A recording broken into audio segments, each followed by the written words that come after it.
South Africa's wine industry has been hard hit by the national lockdown, according to domestic industry body Vinpro. The sector is unlikely to make up the nearly 3 billion rand in direct revenue lost during this lockdown. The country lost 200 million rand a week in exports, and the body estimates that around 880 wineries, with almost 350 producers could be out of business. That equates to about 15 to 20% of the sector. Here to talk to us more about this is Rico Basson, is the managing director of Vinpro. Rico, good evening and thank you for your time. 15 to 20% of the sector being hit by this lockdown. What does that mean in terms of the jobs that will be lost?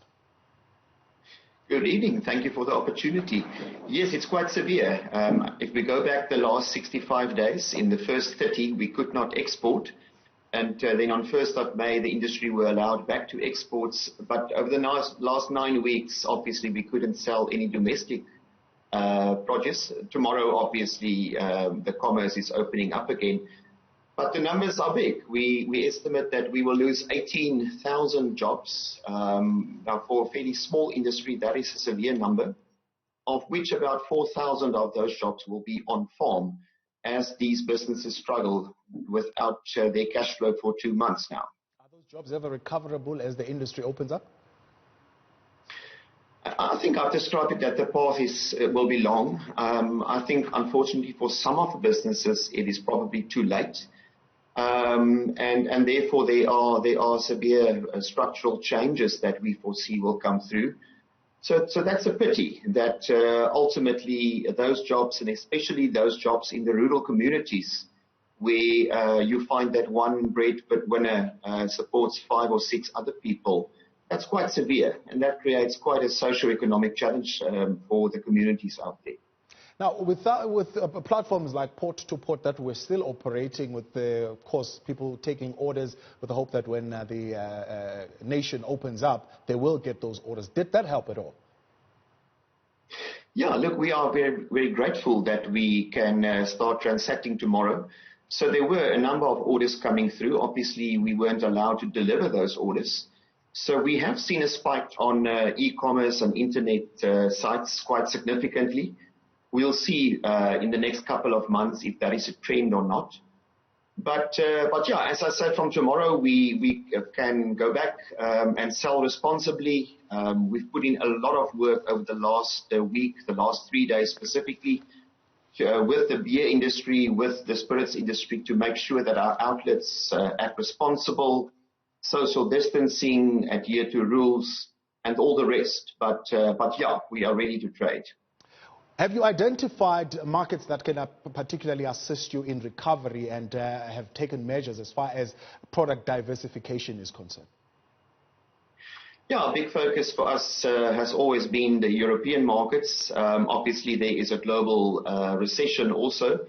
The United States, Canada, Africa, and then China. Those are some of the key markets for us where we will see growth coming through. We can see some of those economies are recovering, and exports being a big part of our lives, with a weak exchange.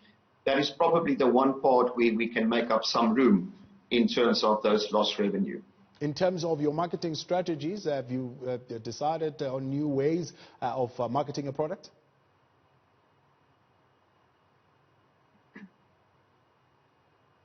Rico, I'm saying in terms of your marketing strategies, have you come up with new marketing strategies of selling your product? Yeah, we do think that post-COVID, we can already see that domestic consumption, people will stay at home far more, and I can see a lot of innovative ways to address those. Wine as a product is something that is associated with food often. And what we do see is that some of our winemakers are doing virtual tastings. We do think that might be a trend where we can't do physical presentations all over the world, that you can ship the wine and you can do the educational part from your winery as such. And then obviously internet sales, and then a new trend on health products, which we think is a new category building. That would be low alcohol wines, no alcohol wines, vegan wines, organic obviously.